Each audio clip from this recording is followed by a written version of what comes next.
आज हमें पढ़ना है हाइड्रोजन परऑक्साइड की केमिकल प्रॉपर्टीज।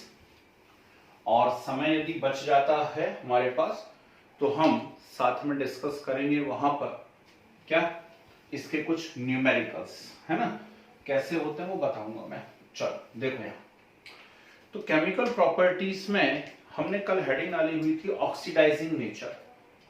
बहुत स्ट्रॉन्ग ऑक्सीडाइजिंग एजेंट होता है एज वेल एज ये क्या करता है, रिड्यूसिंग एजेंट जैसा भी वर्क करता है।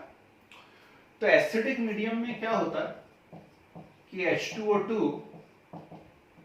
H पॉजिटिव से जुड़ता है, इलेक्ट्रॉन लेता है और किसमें कन्वर्ट हो जाता है, H2O में।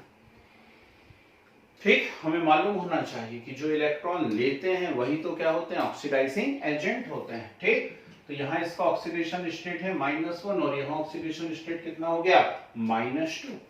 तो -1 से -2 हुआ है, मतलब इलेक्ट्रॉन लिया गया है, यानी क्या है, ये ऑक्सीडाइजिंग एजेंट है। ठीक, बेसिक मीडियम के अंदर ये क्या करता है,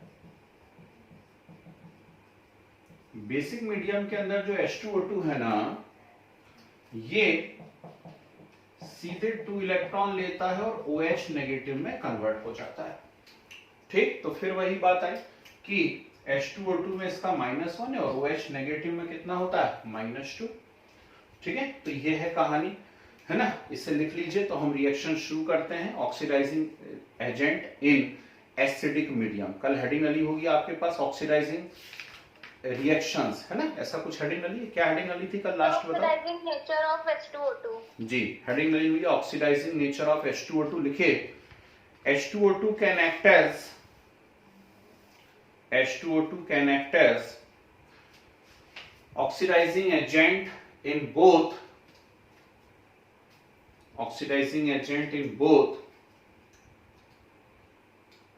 acidic as well as alkaline medium, acidic as well as alkaline medium। जी, ये नोट कर लीजिए जरा फटाक से। सर जी बोलिए। सर, जो आयनिक रिएक्शंस नहीं होती उसमें भी सर वो कर सकता है क्या? आयोनिक नहीं होती, मैं समझा नहीं सर, मतलब जो आयनिक रिएक्शंस नहीं होती है इसमें भी ये ऑक्सीडाइजिंग एजेंट जैसा वो हो अरे सकता ये है। तो कोई बात नहीं, आयोनिक नहीं होती मतलब जो एसिडिक या बेसिक नहीं होती, ऐसा? Yes sir. नहीं, एसिडिक बेसिक तो होना ही चाहिए। हाँ, कोई कोई रिएक्शन है, जैसे मान लो H2S को ही ऑक्सीडाइज करना है ना। ठीक, पर बोलना तो पड़ेगा कि H2S को सल्फर में ऑक्सीडाइज कर रहा है इन एसिडिक मीडियम। Yes sir. ठीक है ना, ऐसा। चलिए भाई, रिएक्शन नोट करिए दोनों बोर्ड पे से, थोड़ा स्पीड पकड़ लो तो आज हो जाएगा। 12th क्लास में कल से ऑर्गेनिक चालू हो रही है।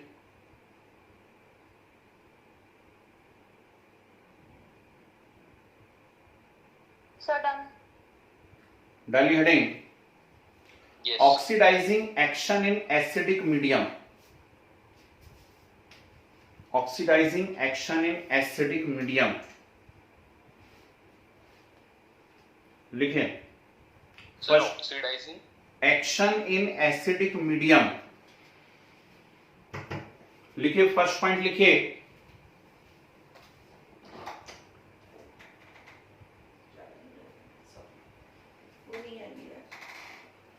फर्स्ट पॉइंट, लिखिए in acidic medium oxidise, in acidic medium oxidise KMnO4,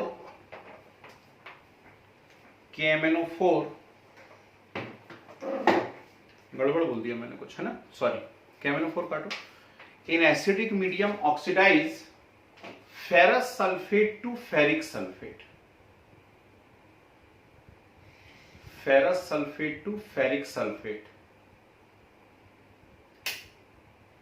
ठीक है, दो दो लाइन छोड़ते चलना है। Next,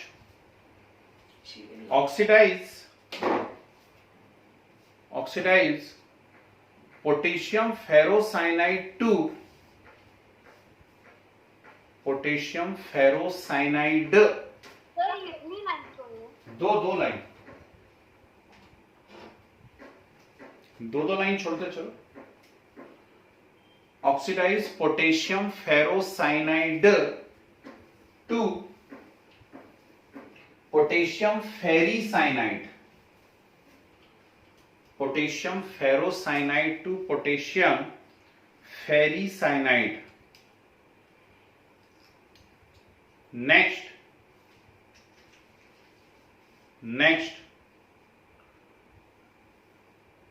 oxidise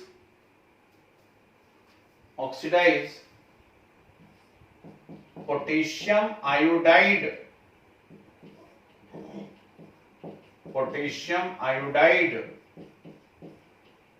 to iodine, oxidise potassium iodide to iodine. Next important लगा के लिखें, oxidise acidic potassium dichromate,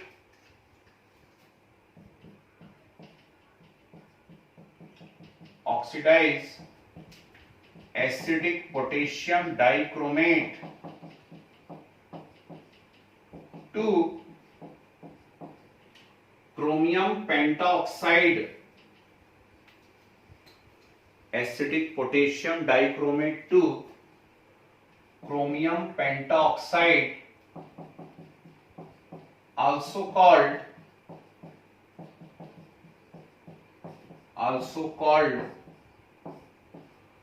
blue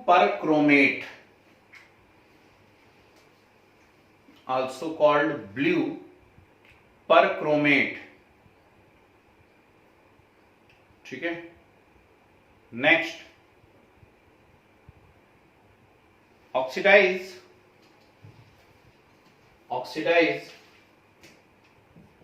H2S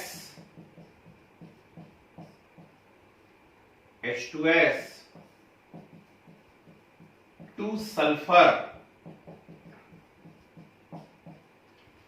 oxidise H2S to sulphur. Next oxidise, छोड़ रहे हो दो लाइन। Yes sir. नेक्स्ट लिखो oxidise sulphurous acid to sulphuric acid, sulphurous acid to sulphuric acid.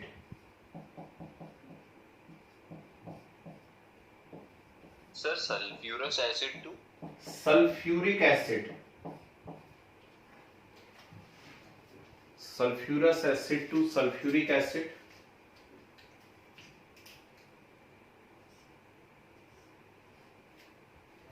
Next oxidise mercury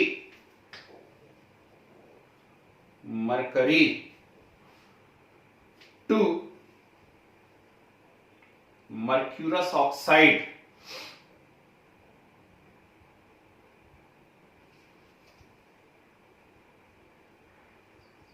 oxidise mercury to mercurous oxide.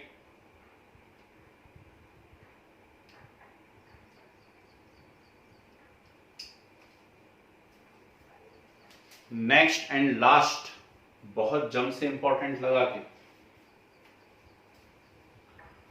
Oxidise black lead sulphide, black lead sulphide to white lead sulphate, to white lead sulphate.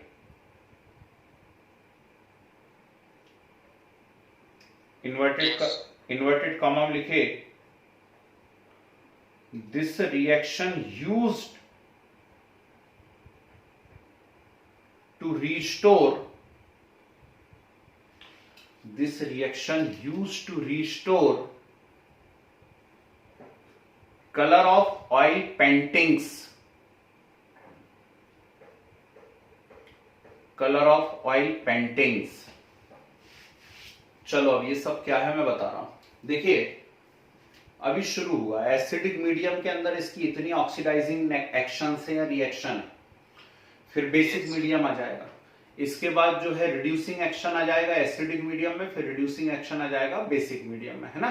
तो डरना नहीं है, क्योंकि इसी speed से चले तो आज वो न्यूमेरिकल्स भी मैं आपको करवा दूंगा और इसको हम ऑफिशियली क्लोज कर देंगे H2O2 को, है ना। यहाँ देखिए फेरस सबको मालूम होना चाहिए, रेडॉक्स इसीलिए पहले पढ़ा दिया जाता है। फेरस में आयरन का कितना है +2, तो ये फेरस सॉल्ट को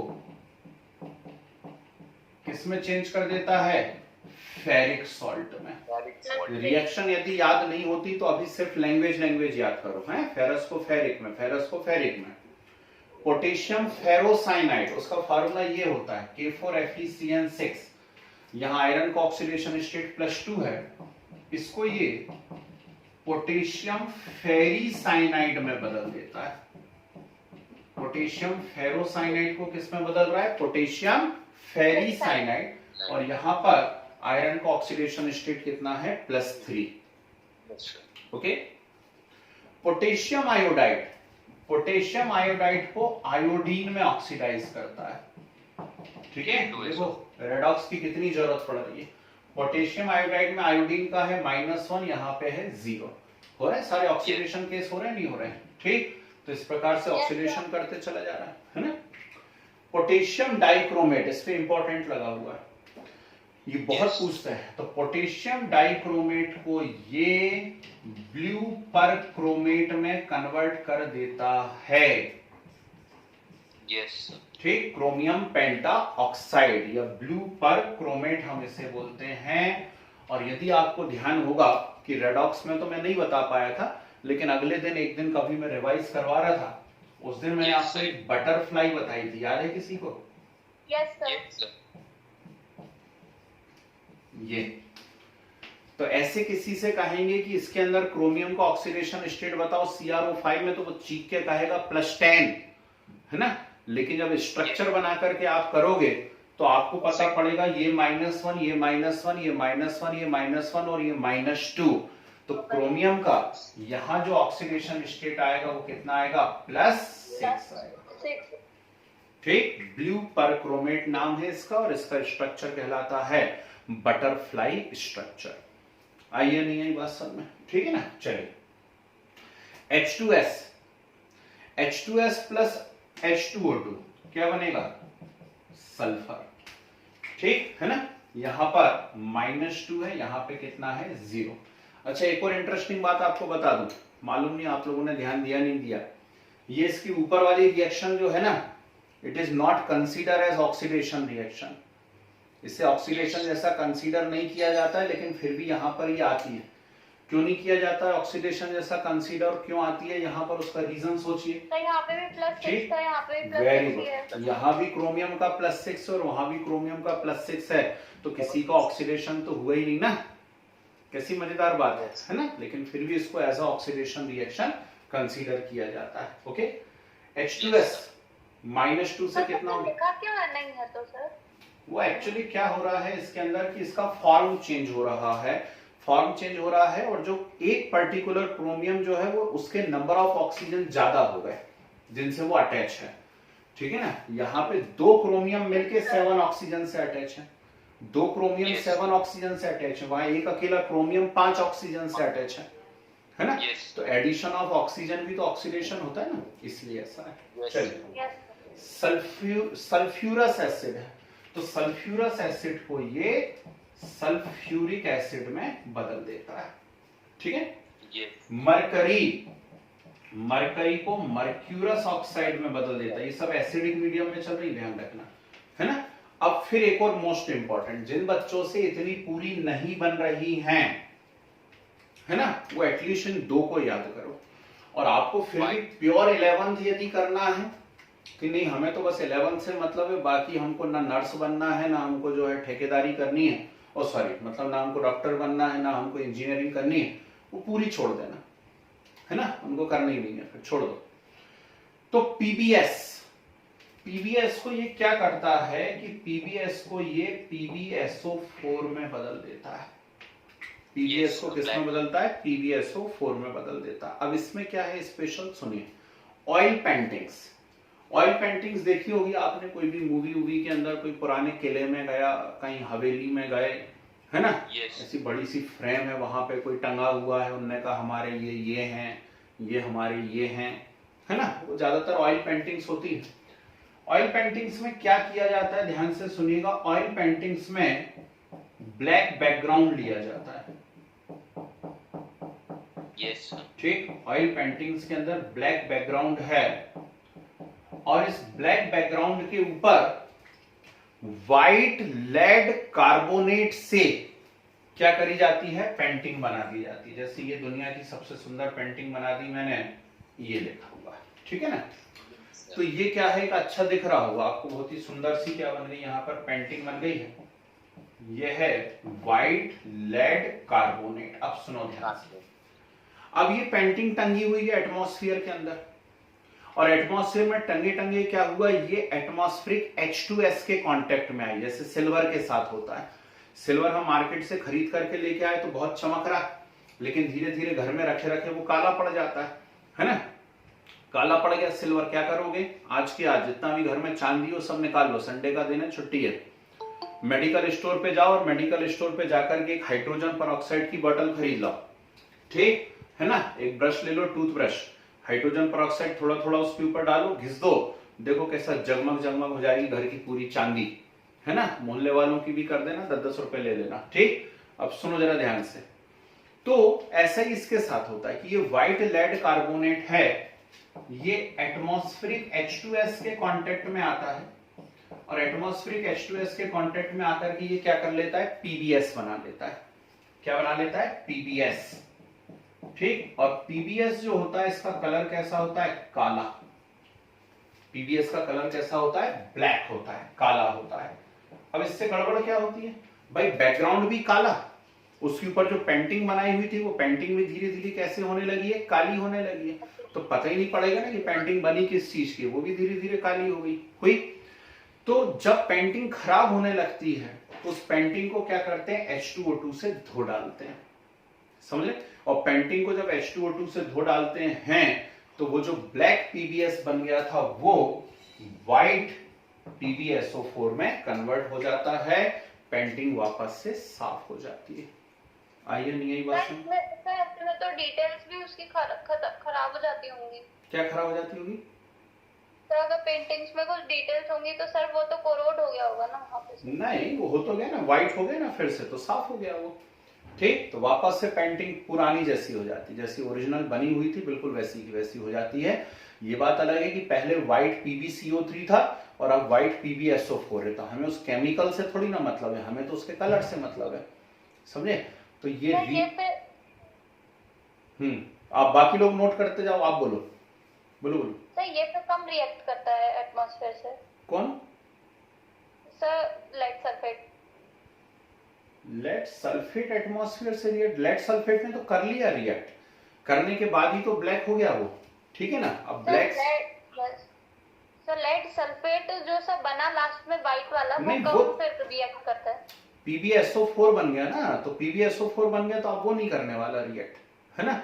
PbSO4 फिर H2S से रिएक्ट करके PbS में कन्वर्ट नहीं होगा, ठीक है? वो बन गया PbSO4, ऐसा होता है, ठीक है? चलो है, जहां जहां लाइन छोड़ी हुई है 2-2 लाइन रिएक्शंस नोट करो जरा फटाफट।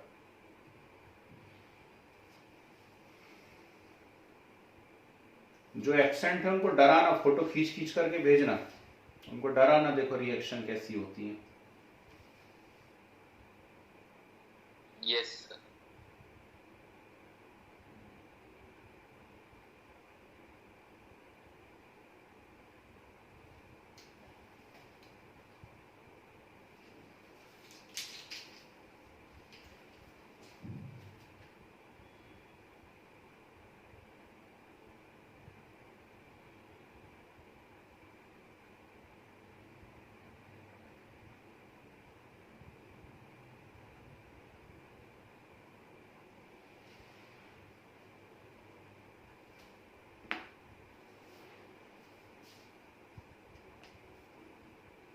हो जाए तो बता देना।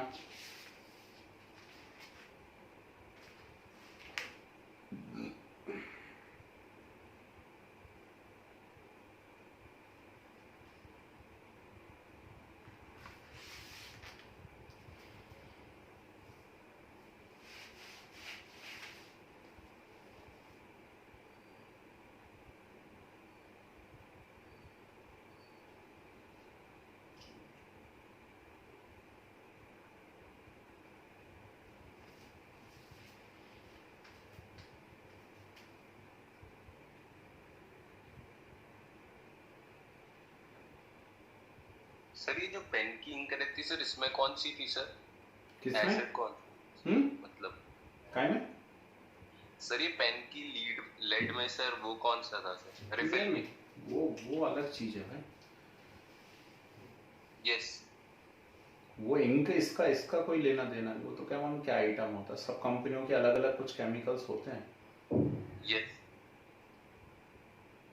चलो भाई, छप गई? यस सर, लिख लिया। बाकी बच्चों ने?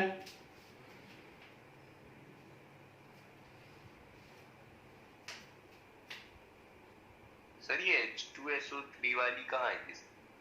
लिखा ना, सल्फ्यूरस एसिड को सल्फ्यूरिक एसिड में बदलता है। नहीं लिखी क्या? H2S के बाद ही लिखी होगी। Yes sir. देखना एक दो छूट जाए, नहीं तो बाद में मिल ही नहीं रही है। ऊपर नीचे कर दो है। चलिए डाली heading, oxidising nature in alkaline medium.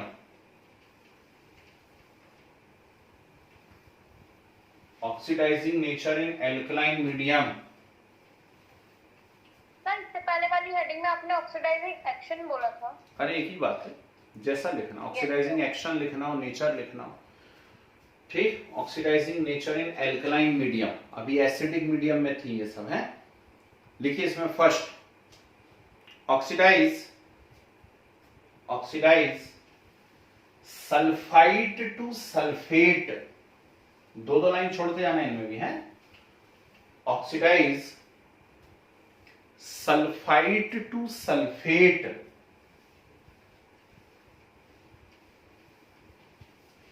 Next, oxidise nitrite to nitrate. Nitrite to nitrate. Next, oxidise arsenite to arsenate. Oxidise arsenite to arsenate. Next, oxidise manganese salt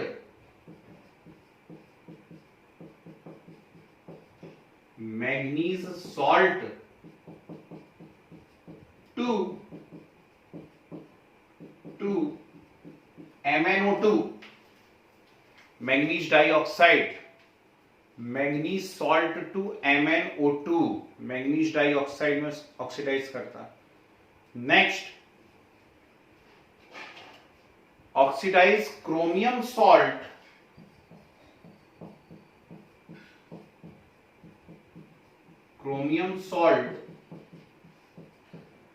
to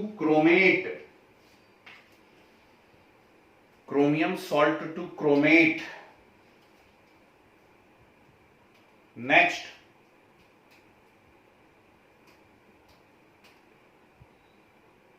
oxidise ferrous salt to ferric salt.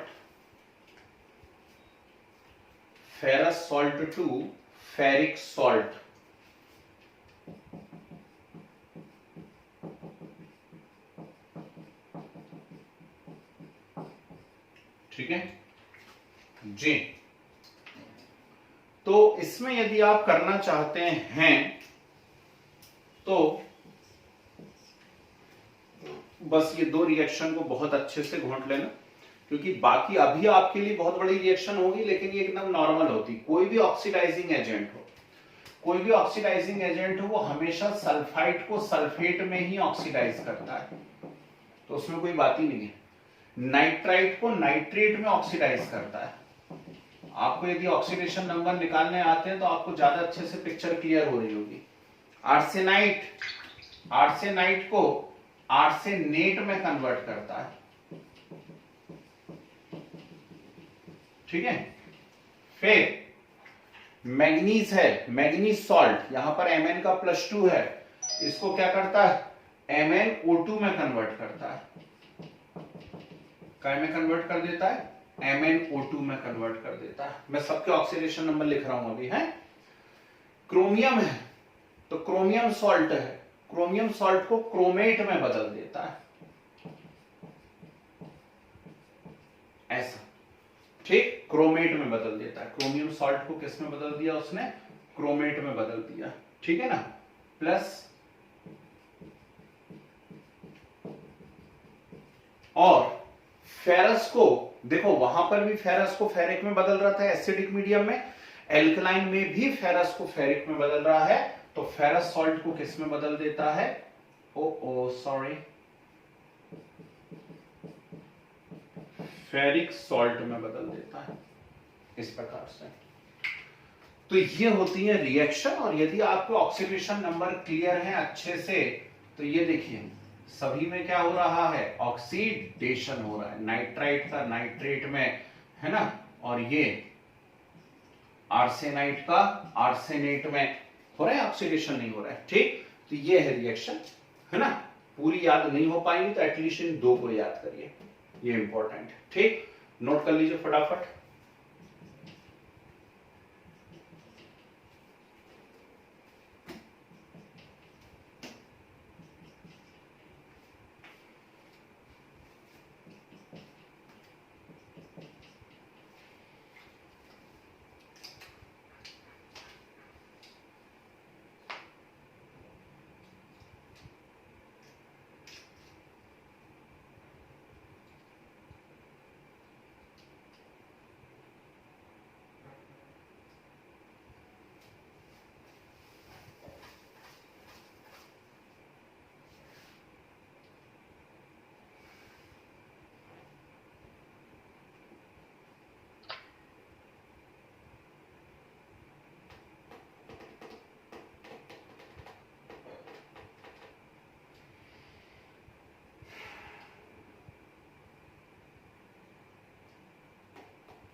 Yes, sir, done.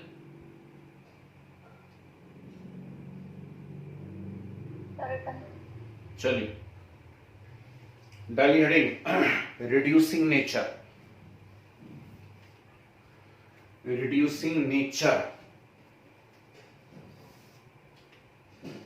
सुनिए। अब reducing agent कौन होते हैं, जो electron को donate करते हैं। ये अभी तक सारी की सारी रिएक्शन में खुद रिसीव कर रहा था, दूसरों को ऑक्सीडाइज कर रहा था, खुद रिड्यूस हो रहा था, दूसरों को ऑक्सीडाइज कर रहा था, इसलिए हमने इसकी ऑक्सीडेशन रिएक्शंस करी थी, है ना। अब ये रिड्यूसिंग एजेंट जैसा बिहेव करने जा रहा है, मतलब खुद ऑक्सीडाइज होने जा रहा है। तो एसिडिक मीडियम में क्या करता है, एसिडिक मीडियम में ये ऐसा करता है, ये देखो इलेक्ट्रॉन डोनेट हो रहे नहीं हो रहे, है ना। और जो इलेक्ट्रॉन डोनेट करते हैं वो रिड्यूसिंग एजेंट होते हैं, ठीक। बेसिक मीडियम में क्या करता है, बेसिक मीडियम में ये OS से कंबाइंड होता है, H2O बनाता है, ठीक, बैलेंस है रिएक्शन, है ना।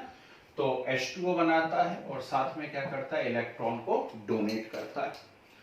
यदि आप ध्यान से देखेंगे तो आपको पता पड़ेगा ये -1 से 0 हुआ है और यहां भी -1 से 0 हुआ है, यानी ऑक्सीडेशन हुआ है। और ऑक्सीडेशन हुआ है मतलब रिड्यूसिंग एजेंट है, ओके, ठीक। तो नोट कीजिए जरा ये रिएक्शन, रुको पहले लैंग्वेज लिख लो। H2O2 can act as reducing agent also, can act as reducing agent also when it reacts with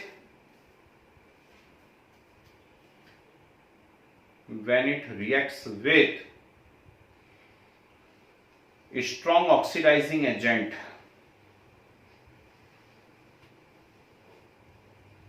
Strong oxidizing agent. तो सर ये वाला एक और बार रिपीट कर दीजिए। H2O2 can act as reducing agent also when it reacts with strong oxidizing agent.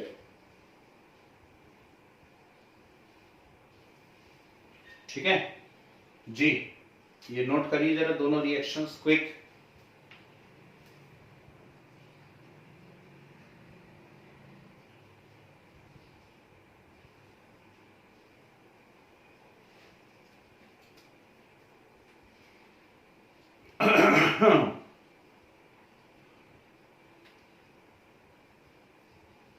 आजकल video upload नहीं करेंगे भाई,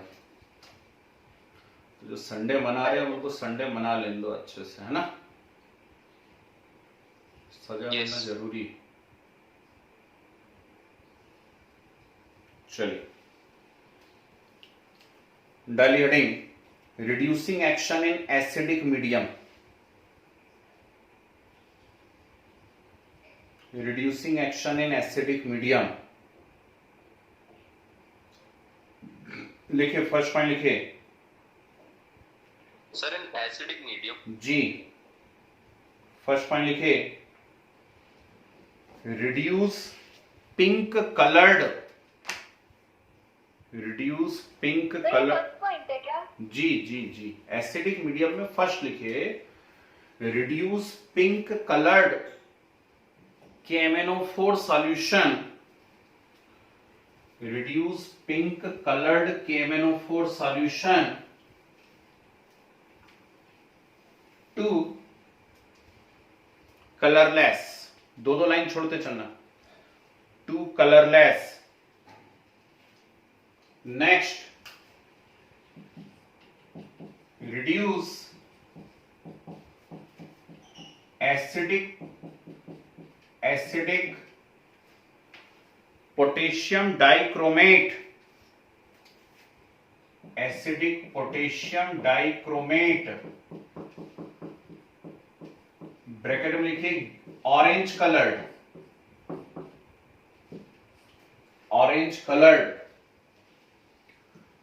to green chromium salt. To green chromium salt.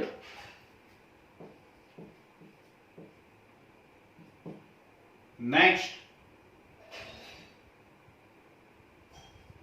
reduce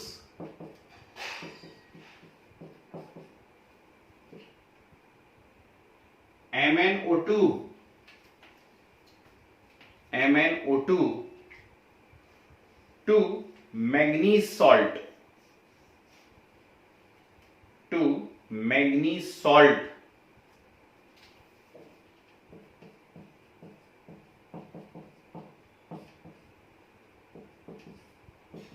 Next, also reduce ozone.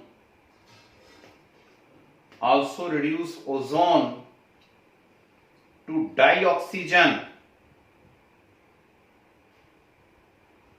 Also reduce ozone to dioxygen.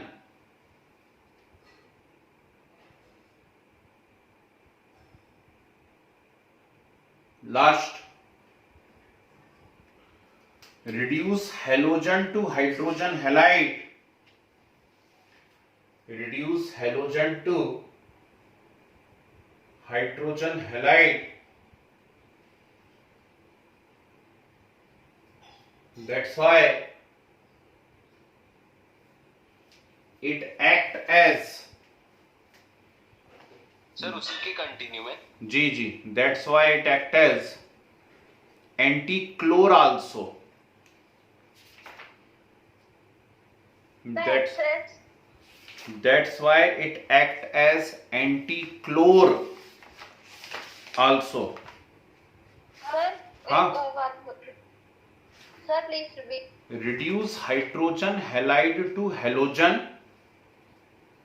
Reduce. Sir नहीं, act as के बाद। That's why act as anti-chlor also.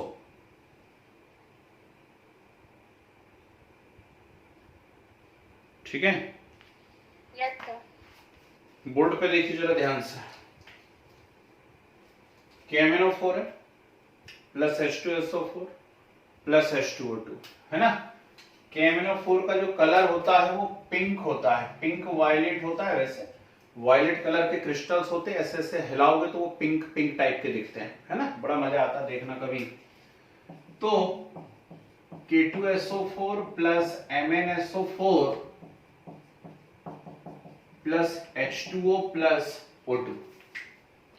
तो KMnO4 में manganese का oxidation number है +7 और यहां है +2, हो गया रिडक्शन, इसलिए रिड्यूसिंग एजेंट है। पोटेशियम डाइक्रोमेट ऑरेंज है, ये कलरलेस है, ध्यान रखना। पोटेशियम डाइक्रोमेट ऑरेंज है, ऑरेंज है ना। और इसको ये क्या करता है, K2SO4 Cr2SO4 whole thrice plus H2O plus O2 में बदल देता है। Cr2SO4 होल थ्राइस क्रोमियम का +3 हो गया, और ये क्या है, ये है ना, सुना होगा हम पे ये किसने, क्रोमियम सल्फेट डाला। ठीक, तो वो इसके बारे में बात करा है कवि ने उस गाने में। MnO2 को किस में बदल देता है, ठीक, तो MnO2 को बदल देता है MnSO4 में। ठीक है, तो MnO2 में मैंगनीज का कितना है, MnO2 में मैंगनीज का +4 है, MnSO4 में कितना है, +2, हो गया रिडक्शन। ओजोन को ऑक्सीजन में बदल देता। अब ये मत बोलना कि ओजोन में ऑक्सीडेशन नंबर 0 है और O2 में भी 0 है। रिमूवल ऑफ ऑक्सीजन भी तो रिडक्शन माना जाता है ना, तो ऑक्सीजन उसमें से हटा दिए। नेक्स्ट ये काम की है, और ये दोनों 12th में मोस्ट इंपॉर्टेंट रहेंगी हैं। ये हाइड्रोजन हैलाइड में बदल देता है हैलोजन को। अब इससे क्या फायदा होता है, सुनिए, आज 12th क्लास में भी यही पढ़ा रहा था मैं कि टेक्सटाइल इंडस्ट्री जो है, टेक्सटाइल इंडस्ट्री में क्या बनता है, जल्दी बताइए। वेरी गुड, कपड़े बनते हैं टेक्सटाइल इंडस्ट्री में। अब वहां पे यदि कपड़ों के कलर उड़ाने हो, ब्लीचिंग करनी हो, तो ब्लीचिंग कैसे की जाती है, क्लोरीन से। क्लोरीन में डाल देते हैं, उनके सारे कलर उड़ा देते हैं। लेकिन नया कलर यदि चढ़ाना हो, तो नया कलर चढ़ाने से पहले पुरानी क्लोरीन को हटाना पड़ता है, नहीं तो वो नए कलर को भी उड़ा देती है। तो पुरानी क्लोरीन को हटाने के लिए जो सब्सटेंस यूज किए जाते हैं उन्हें एंटी क्लोर कहा जाता है। ठीक है, तो बेस्ट एंटी क्लोर वैसे हाइपो नाम का एक कंपाउंड होता है Na2H2O3, लेकिन ये भी H2O2 भी क्लोरीन को हटा रहा है, means it is also act as anti chlor. अगली बात समझ, जी बोलिए, नोट करिए। सर यहाँ पे तो हाइड्रोक्लोरिक एसिड बन रहा है, तो फिर सर ये तो हार्म करेगा क्लोथ्स को। अरे नहीं भाई, पानी डालेंगे ना, डाइल्यूट हो जाएगा वो तो, खूब पानी डाल डाल के धोते ना। Yes sir. हार्म तो तब करेगा जब कंसंट्रेट हो। चलो नोट करो जल्दी से।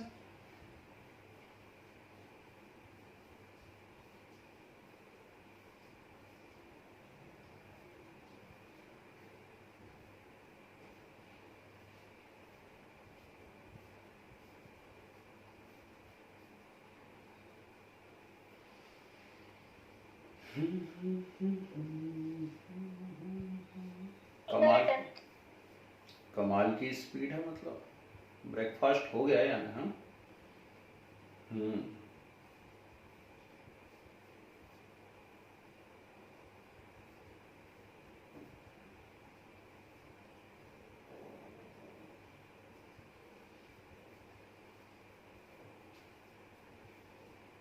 चलो हो ही गया है तो फिर क्या कर सकते हैं। इस रिएक्शन में O2 लिखना भूल गए अपन, यहाँ O2 भी लिखो, प्लस O2। चलिए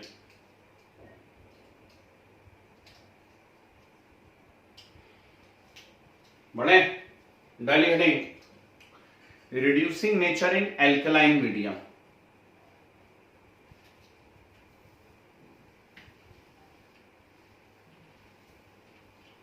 reducing nature nature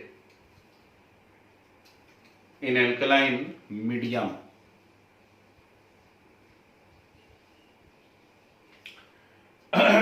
लिखिए first point, in alkaline medium, in alkaline medium reduce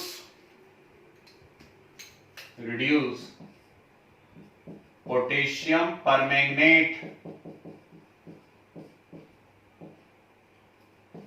reduce potassium permanganate to MnO2, reduce potassium permanganate to MnO2.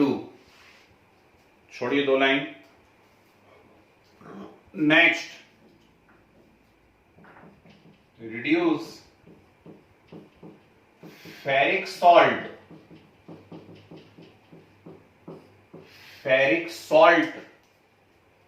to ferrous salt.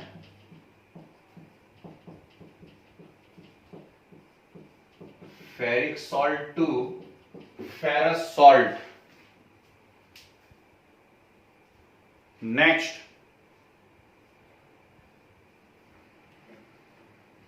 reduce,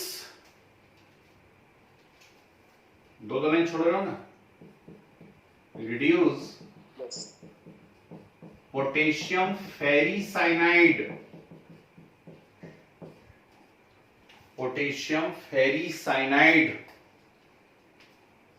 to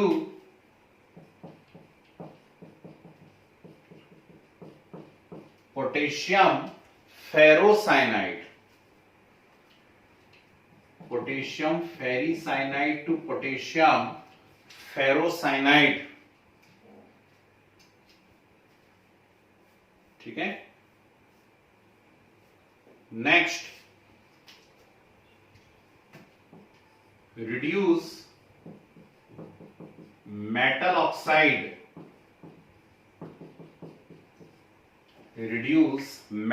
oxide चलो note कर लो,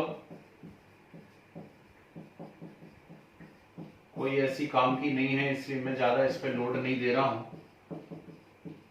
ठीक, आप बस note कर लो.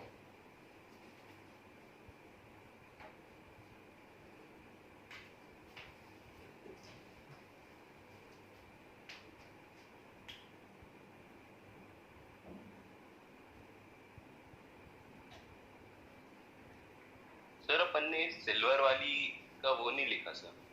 Metal oxide लिखा ना अपन ने, पढ़ो ध्यान से. Yes sir. सर ये दोनों सीखी हैं जी, दोनों मेटल ऑक्साइड है. यस. हरी बोल.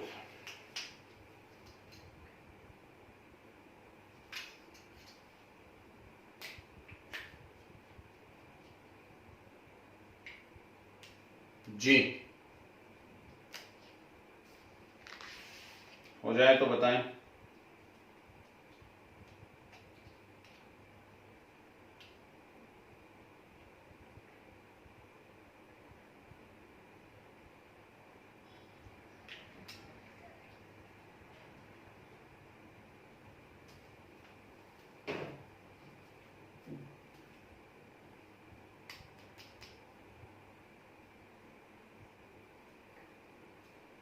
Sir return.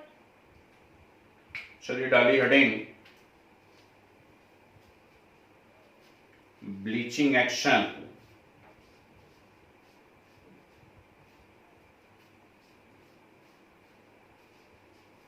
सही, नेक्स्ट हेडिंग है जी, स्पेशल पॉइंट कर लीजिए, ब्लीचिंग एक्शन. ब्लीचिंग मतलब पहले भी कई बार बात कर चुके हैं, रंग उड़ाना, कलर उड़ा देना. ठीक, तो बस इतना पूछा जाता है कि इसका ब्लीचिंग एक्शन किसके कारण है. तो याद रखना सबके, चाहे वो ओजोन हो, चाहे वो क्लोरीन हो, चाहे वो H2O2 हो, सबके ब्लीचिंग एक्शन ऑक्सीडेशन के कारण होते हैं. सिर्फ एक SO2 आता है 12th क्लास में, उसका ब्लीचिंग एक्शन रिडक्शन के कारण होता है. ठीक, तो H2O2 क्या होता है, टूटता है और टूट के देता है नेसेंट ऑक्सीजन, और ये जो नेसेंट ऑक्सीजन होती है ये कलर्ड मटेरियल से मिलती है और उसको क्या कर देती है, कलरलेस। ठीक है, तो आइवरी है, हाथी दांत है ना, हाथी ब्रश तो करता नहीं है, ठीक, अब उसके दांत चमकाने हैं तो हाइड्रोजन परऑक्साइड से साफ कर दो। ठीक, ऊन का कलर उड़ाना है, ऊन समझते हो ना, वूल, ठीक, बाल भेड़ के होते तो ऊन कहलाते हैं, मेरे बाल बाल कहलाते हैं। ठीक, उनका कलर उड़ाना हो, सब्जियों का कलर उड़ाना हो, तो उनके लिए हम क्या करते हैं, हाइड्रोजन परऑक्साइड का यूज किया करते हैं। ठीक है, लिखे, it is used as mild bleaching agent, it is used as mild bleaching agent and its bleaching action is due to, Sir, it is used as mild bleaching agent. yeah, and its bleaching action is due to oxidation. Note कीजिए, खत्म कीजिए।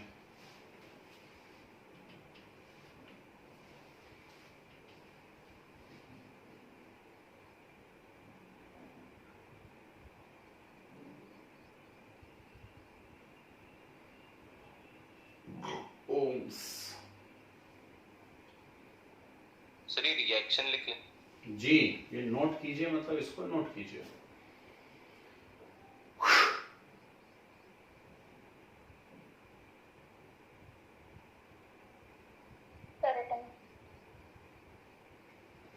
चलो पुत्र, heading डालो, structure of H2O2, structure of H2O2।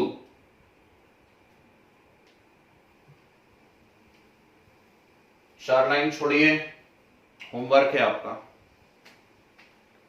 फिर heading डालिए, yes, uses of H2O2, uses of, चार line. फिर हेडिंग डालो, यूजेस ऑफ H2O2।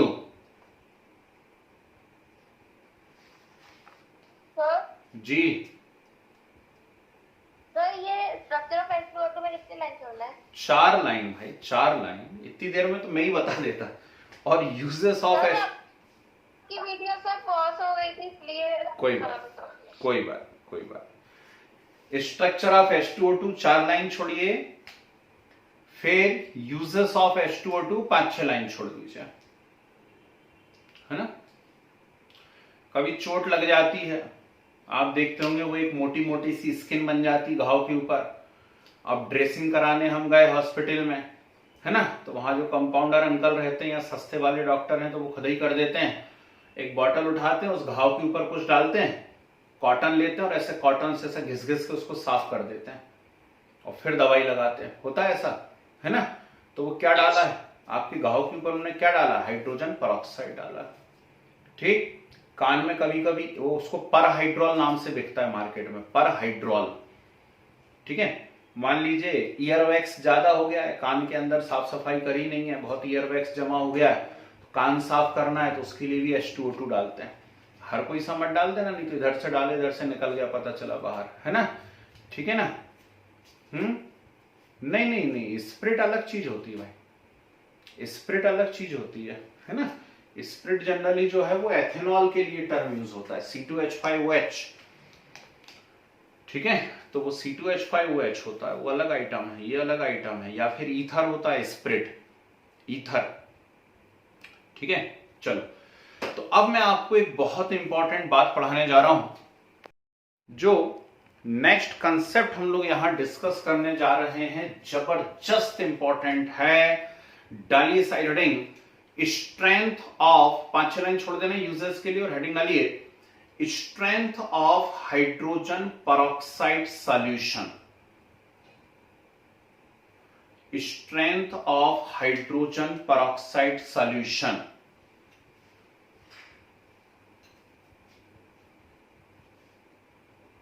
ठीक है, चलिए बोर्ड पे देखिए जरा ध्यान से। हाइड्रोजन परऑक्साइड, इसी पे न्यूमेरिकल आएंगे, इसी का मैं कल बोल रहा था बैच में, अभी अभी मैंने 10-12 न्यूमेरिकल्स करवाए हैं, अब आपको भी करवाऊंगा आज है। तो स्ट्रेंथ ऑफ H2O2 एक्सप्रेस करने के दो तरीके होते हैं। पहला जो तरीका होता है वो होता है परसेंटेज स्ट्रेंथ। परसेंटेज स्ट्रेंथ क्या होता है? परसेंटेज स्ट्रेंथ एक्चुअली कुछ नहीं है, परसेंटेज स्ट्रेंथ होता है परसेंट W/V। और यदि आपने फर्स्ट यूनिट पढ़ी हुई है मुझसे, है ना, तो आप इसका मतलब समझते हैं अच्छे से। बेसिक कंसेप्ट ऑफ केमिस्ट्री में मैंने सिखाया है आपको, ठीक। जैसे आपको दिया है, जैसे मान लीजिए आपको दिया हुआ है H2O2 20% W/V, आपको दिया H2O2 20% W/V, तो इसका मीनिंग क्या हुआ? इसका मीनिंग हुआ 20 gram of H2O2 present in 100 millilitre solution. बोलो हाँ, ठीक। W/V का यही मीनिंग है, पेज पलटा के देख लो यदि नोट्स बनाते हो तो, ठीक। तो 20 gram of H2O2 present in 100 millilitre solution, ये इसका मीनिंग हो जाएगा। कुछ और दे देता, आपको दे देता 30% W/V, तो 30% W/V means 30 gram of H2O2 present in 100 millilitre solution. कोई दिक्कत है इसमें? नहीं, है ना। अब ध्यान से सुनिए, इसका जो ज्यादा यूज होने वाला होता है वो होता है वॉल्यूम स्ट्रेंथ। पहला होता है परसेंटेज स्ट्रेंथ और दूसरा होता है वॉल्यूम स्ट्रेंथ। ये ज्यादा यूज होने वाला इसका कंसंट्रेशन टर्म है H2O2 के लिए, मोस्ट इंपॉर्टेंट, ध्यान से सुनना। अब वॉल्यूम स्ट्रेंथ का मीनिंग क्या होता है पहले उसको समझिए। H2O2 एक अनस्टेबल लिक्विड है, और अनस्टेबल लिक्विड है, जब हम इसे एयर में खुला छोड़ देते हैं तो ये डिकम्पोज हो जाता है, और डिकम्पोज होकर के क्या करता है? ऑक्सीजन गैस को रिलीज करता है। सुना सबने मैंने क्या कहा? मैंने कहा H2O2 एक अनस्टेबल लिक्विड है, और जब आप इसे एयर में खुला छोड़ देते हैं तो ये डिकम्पोज होता है, और डिकम्पोज होकर के क्या करता है? ऑक्सीजन गैस को रिलीज कर देता है। क्लियर है बात? ठीक। तो ध्यान से सुनना, ये वॉल्यूम स्ट्रेंथ क्या रिप्रेजेंट करता है? जैसे आपको बोला H2O2 20 वॉल्यूम, आपने मार्केट से बॉटल खरीदी, किसी मेडिकल स्टोर पे आप गए और आपने उनसे बोला अंकल पेरोक्साइड देना, अंकल ने आपको एक बॉटल दे दी, उस बॉटल के ऊपर लिखा हुआ है H2O2 20 वॉल्यूम, ठीक है ना। ऐसी बॉटल आती है ये, तो ऐसी बॉटल मिलेगी और उसके ऊपर लिखा हुआ है H2O2 20 वॉल्यूम। अब इसका मीनिंग क्या है? तो इसका मीनिंग है, ध्यान से सुनना, इसका मीनिंग है कि उस H2O2 के 1 मिलीलीटर के डिकम्पोजिशन से, उस H2O2 के 1 मिलीलीटर के डिकम्पोजिशन से 20 मिलीलीटर ऑक्सीजन मिलेगी। फिर से बोलूं, यदि बॉटल पे लिखा है 20 वॉल्यूम H2O2, तो इसका मीनिंग है कि उस H2O2 के 1 मिलीलीटर, ऐसा ड्रॉपर लेना और उस ड्रॉपर में से आप क्या निकाल लेना? 1 मिलीलीटर H2O2 निकाल लेना, ठीक। उसको एक प्लेट में डाल करके छोड़ देना, ठीक। अब वो डिकम्पोज होना चालू होगा, तो उस 1 मिलीलीटर के डिकम्पोजिशन से कितने मिलीलीटर ऑक्सीजन मिलेगी? 20 मिलीलीटर। कुछ गुस्सा दिमाग में? मान लीजिए बॉटल के ऊपर लिखा हुआ है H2O2 30 वॉल्यूम, क्या लिखा है बॉटल पे? H2O2 30 volume. तो H2O2 30 वॉल्यूम लिखा हुआ है, तो इसका मतलब क्या है?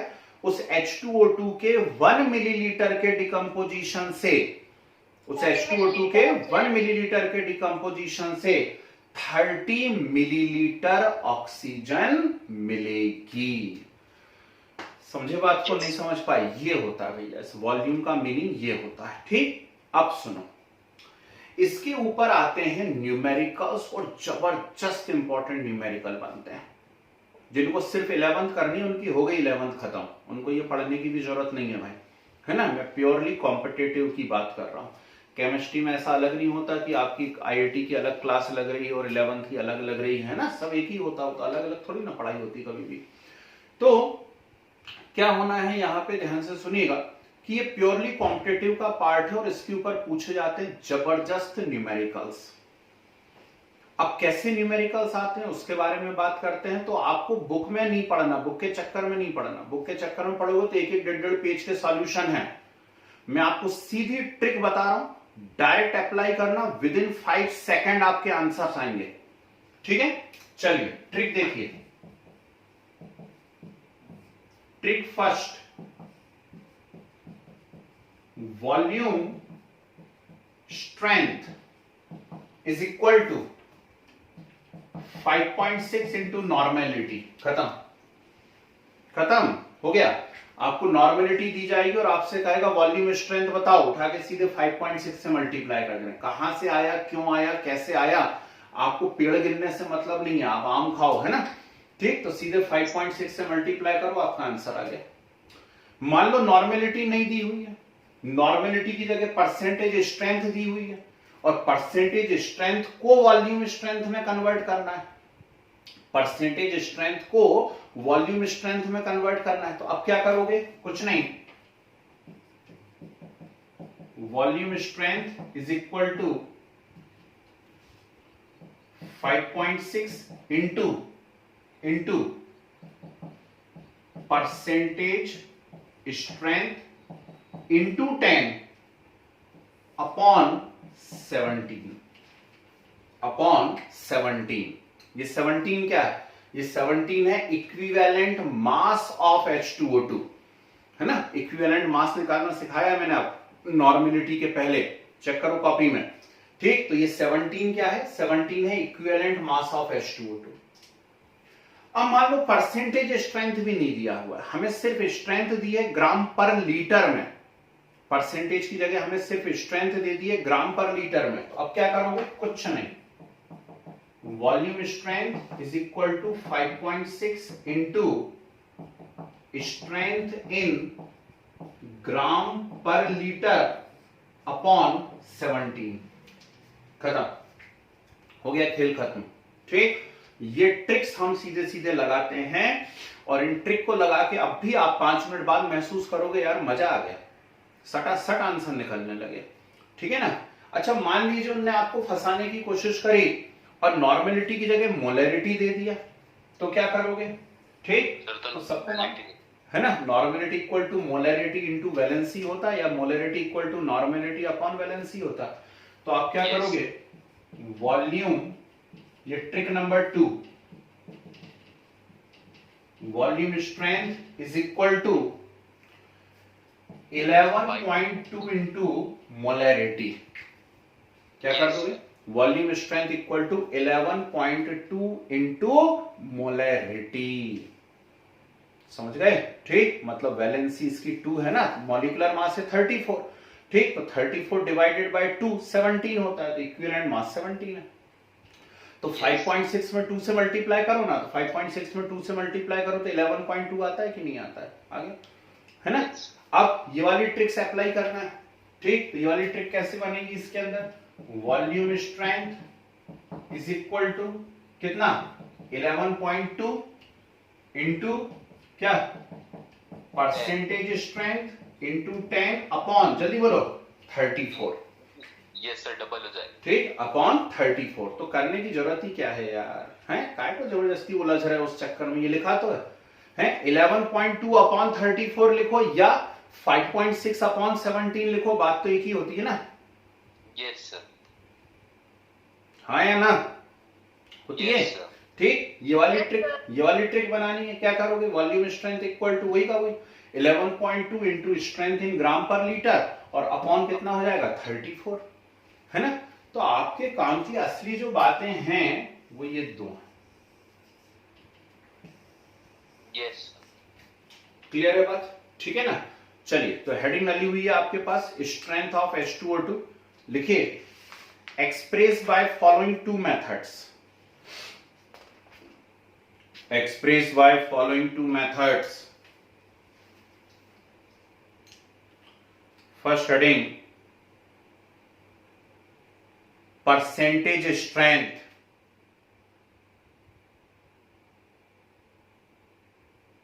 Percentage strength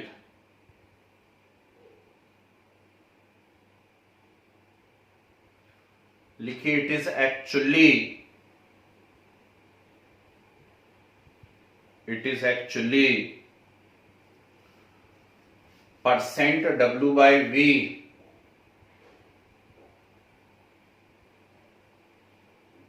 It is actually percent W by V. तो एग्जाम्पल लिखो, H2O2 20% W by V. H2O2 20% W by V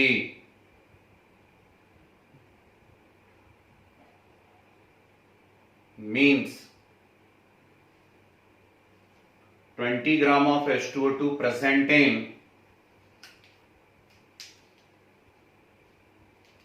means 20 gram of H2O2 present in 100 milliliter solution.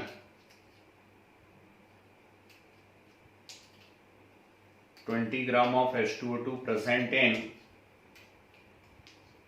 100 milliliter solution.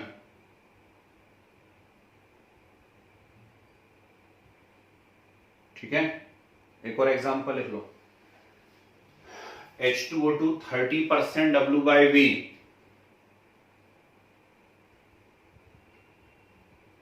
H2O2 30% W by V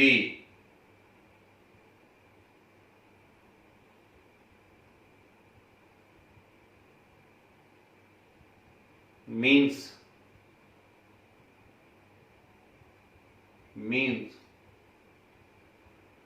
30 gram of H2O2 present in Done, sir. 30 gram of H2O2 present in 100 milliliter solution. 100 milliliter solution. Okay, चलिए side heading डालिए, volume strength लगाइए, most important.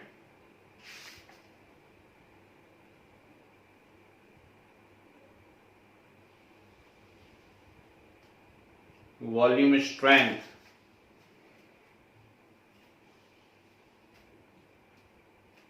लिखिए, ये reaction लिखिए पहले, H2O2 gives H2O plus half O2.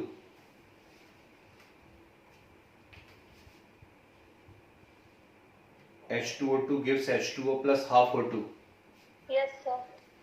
Yes, sir. लिखिए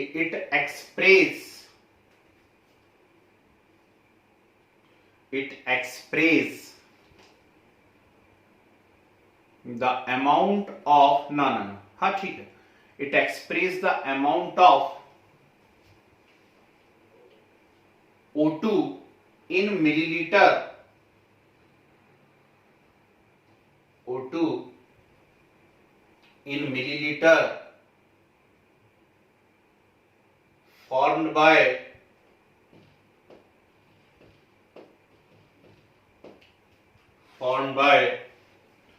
decomposition of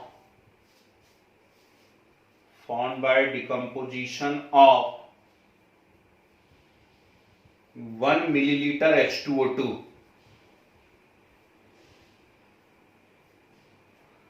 Formed by decomposition of 1 milliliter H2O2.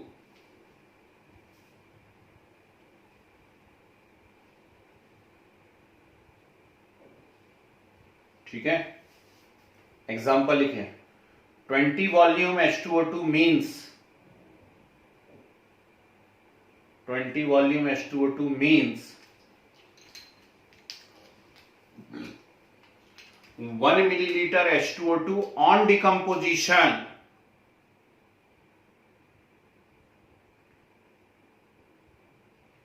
1 milliliter H2O2 on decomposition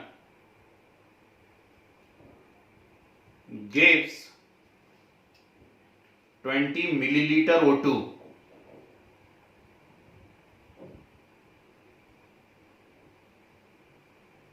Gives 20 milliliter O2.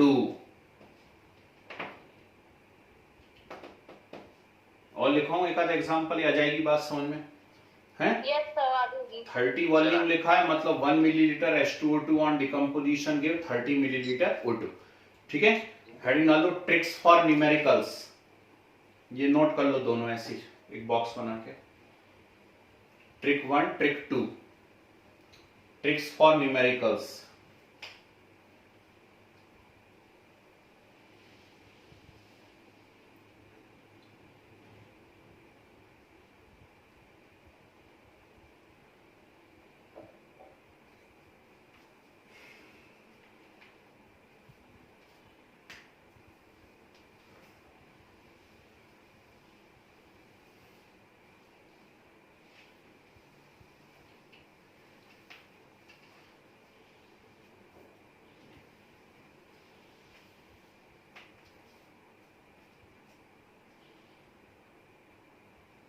समझ में आ रहा है क्या लिखा हुआ है? अब इतनी सुंदर राइटिंग समझ में नहीं आएगी तो क्या आएगा समझ में? है volume strength equal to 5.6 into normality.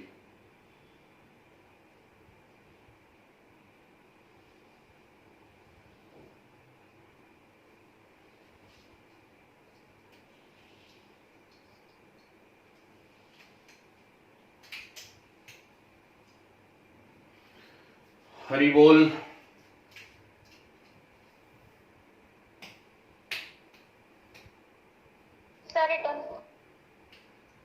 हो गया, बाकी बच्चों का हो गया? Yes sir. दूं क्या? तो चलिए लिखिए क्वेश्चन, है ना, बुक में इसका एक पेज का सॉल्यूशन दिया हुआ है, देखें आप क्या करते हैं। लिखो, भयंकर टिपिकल क्वेश्चन दे रहा हूं। Calculate volume strength of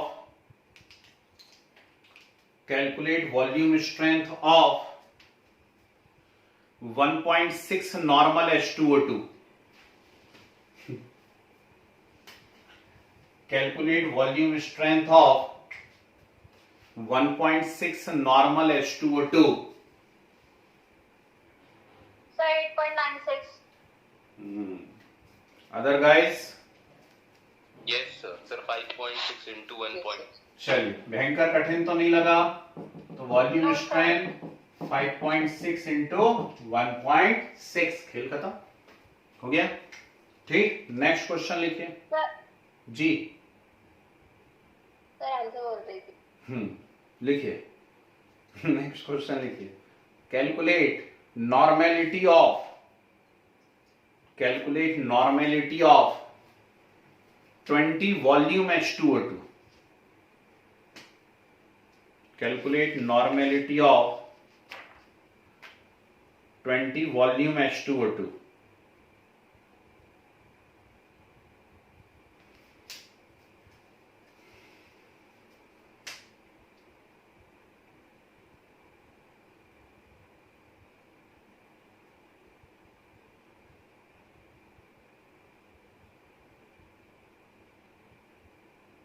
चलिए, 20/5 नॉर्मेलिटी निकालना और वॉल्यूम दिया है तो 1.605। Yes sir. ठीक, तो नॉर्मेलिटी इक्वल टू 20/5.6 है ना, तो 200/56, तो 200/56 तो 3 पॉइंट कुछ इस करेक्ट आंसर है ना, 3.5 लगभग कुछ आ जाएगा। नेक्स्ट लिखे, calculate concentration in gram per litre, ध्यान से जरा है, calculate concentration in gram per litre of 20 volume H2O2, concentration in gram per litre of 20 volume H2O2।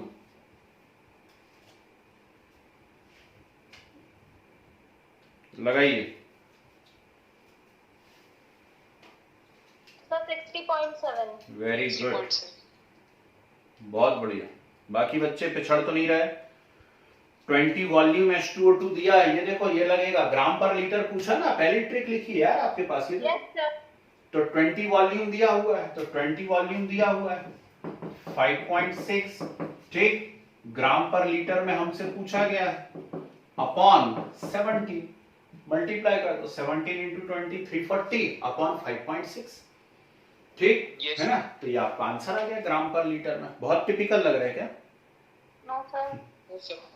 The correct answer is 60.7। Okay, तो अब मुझे लगता है 2 4 5 क्वेश्चन दे दूंगा, आप लोग कर ले जाओगे, है ना? अच्छा, एक और करके बता दो, चलो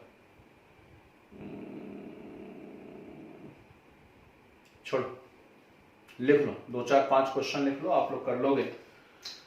लिखो, calculate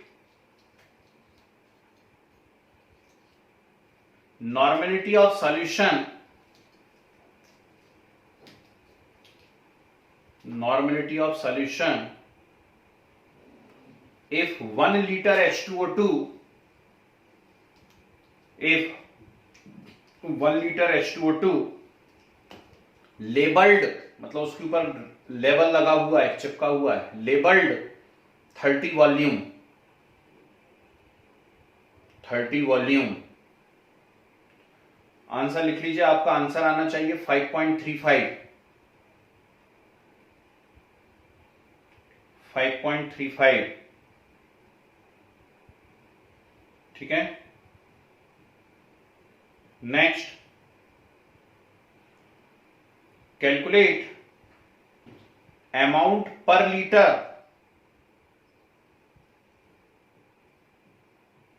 of 10 millilitre of solution of H2O2, 10 milliliter solution of H2O2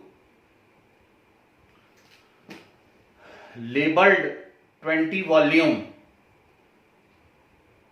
sir एक बार रिपीट कर दीजिए ये वाला। कैलकुलेट अमाउंट पर लीटर, अमाउंट पर लीटर तुरंत समझ में आ गया, ग्राम पर लीटर की बात हो रही है ना। अमाउंट पर litre of 10 millilitre solution of H2O2, 10 milliliter solution of H2O2 labeled 20 volume,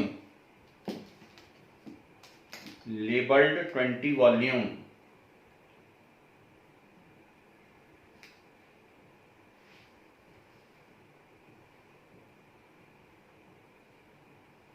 ठीक है। नेक्स्ट, इसका आंसर बताऊं? इसका आंसर आएगा 60.7, इसका आंसर आएगा 60.7। Yes sir. ठीक है, देखो लिखो, calculate strength in gram per litre, calculate strength in gram per litre for 5 volume H2O2,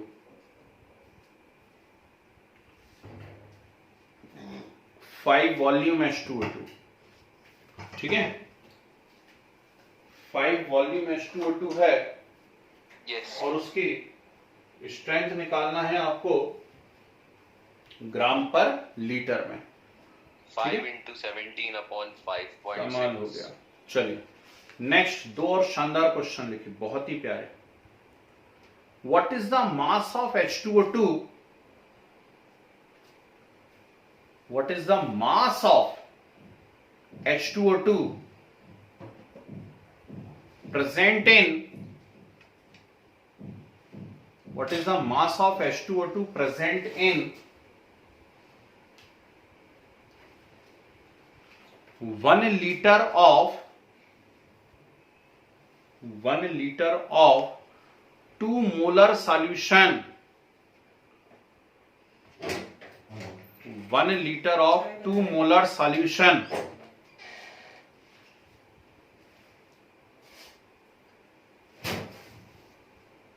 ठीक है। एक और क्वेश्चन इसी के अंदर है, लिखे calculate volume of oxygen at HTP, उसी में कंटिन्यू करना फुल स्टॉप करके। Yes sir. Calculate volume of oxygen at HTP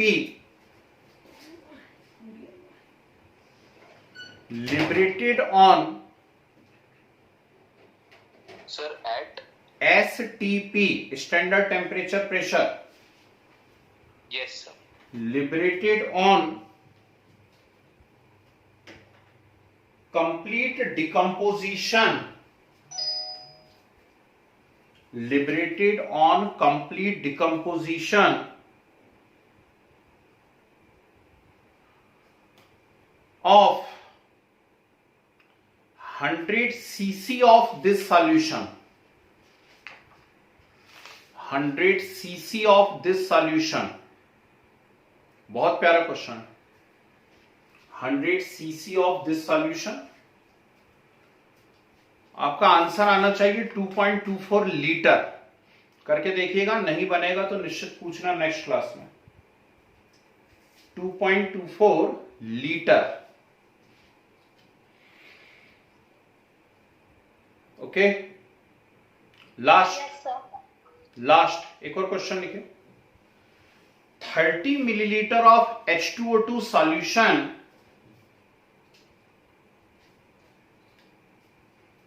30 milliliter of H2O2 solution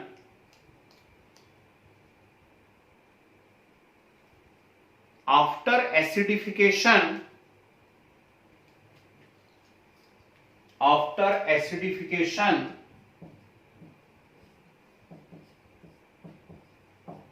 required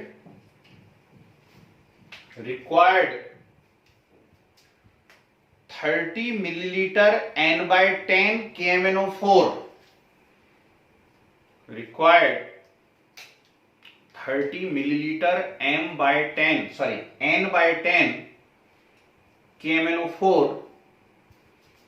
for complete oxidation,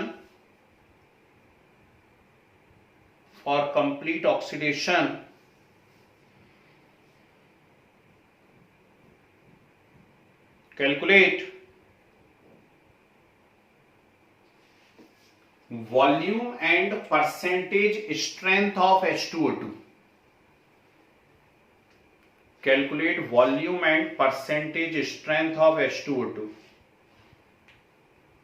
ठीक है सर, नॉर्मेलिटी से सर वो निकाल के सर डिवाइड कर देंगे। सोचना, वो आप लोग सोचना। आंसर आएगा आपका 0.56, आंसर आएगा 0.56। ओके, ठीक है।